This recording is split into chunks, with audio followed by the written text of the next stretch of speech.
Bon, faut bien avouer, ça pique, hein, là, ça picote. Hein.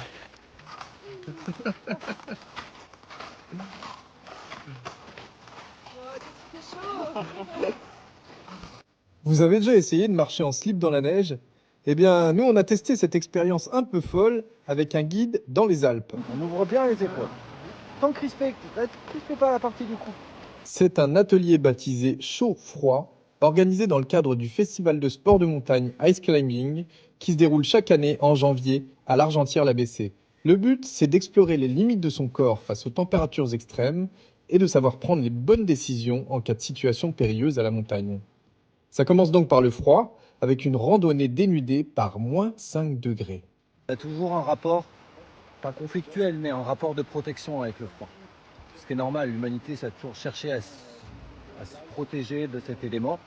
Et aujourd'hui, on décide de casser un peu certaines croyances limitantes. Donc on ne pourrait pas être dehors, on ne pourrait pas expérimenter le froid et que le froid est forcément un ennemi.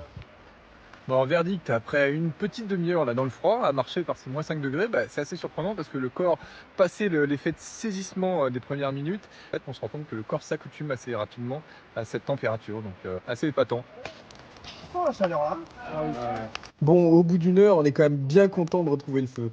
Mais on n'est pas au bout de nos peines, car après le très froid, eh bien, on va devoir affronter le très chaud. On va passer 2 heures dans une hutte à sudation.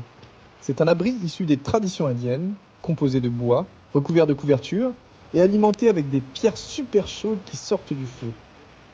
Une sorte de sauna, mais à leur puissance 10. Et à l'intérieur, on a littéralement l'impression de mourir de chaud. Sorti de là, on ne s'est pas fait prier pour aller se baigner dans le torrent glacé. C'est quand même assez dur physiquement, mais c'est peut-être plus le mental, de se dire, je sais pas, un peu une sensation d'étouffement avec l'humidité, plus que la chaleur en elle-même. En fait. Bref, au terme de cette expérience un peu spéciale, eh bien on a tous préféré grelotter dans la neige que transpirer dans la fournaise.